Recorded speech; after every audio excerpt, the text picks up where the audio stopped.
আসসালামু আলাইকুম। আদর্শ মৎস্য হ্যাচারির পক্ষ থেকে সবাইকে জানাই আন্তরিক শুভেচ্ছা ও অভিনন্দন।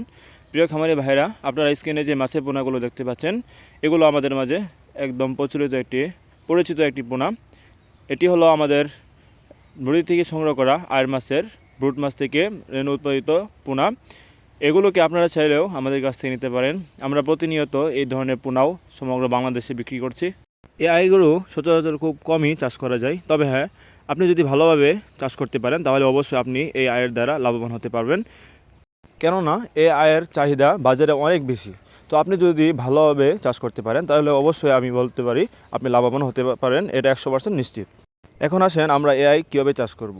এআই চাষ করার ক্ষেত্রে একটি বিষয় লক্ষণীয় যে আপনার এআই মাছ চাষ করার ক্ষেত্রে আপনাকে ভালো মানের একটি পুকুর নির্বাচন করতে হবে।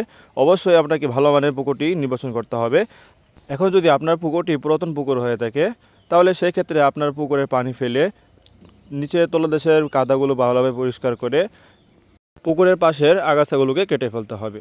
সুতরাং আপনারা যদি আমাদের কাছ থেকে এই পোনাগুলো সংগ্রহ করতে চান তাহলে অবশ্যই আমাদের কাছ থেকে পরামর্শ নিয়ে আপনারা চাষাবাদ শুরু করতে পারবেন। আপনারা অনেকেই আছেন যারা আপনাদের পুকুরে বড় বড় মাছ থাকা সত্ত্বেও ছোটো পোনা পুকুরে ছাড়তে চান। সেই ক্ষেত্রে আপনারা কখনো এই ভুল করতে যাবেন না, কেননা পুকুরে বড় মাছ থাকা সত্ত্বেও ছোটো পোনা দিয়ে চাষাবাদ করতে পারবেন না, কেননা বড় মাছের সাথে কখনো ছোটো পোনা আপনার মজুত করা যায় না। তো এক্ষেত্রে আপনি চাইলে এই আয়ের মাছগুলোকে চাষ করতে পারেন। অবশ্যই এইগুলো ফিড খেয়ে অভ্যস্ত, আপনারা এগুলোকে ফিড খাওয়াই এগুলোকে চাষাবাদ করতে পারবেন।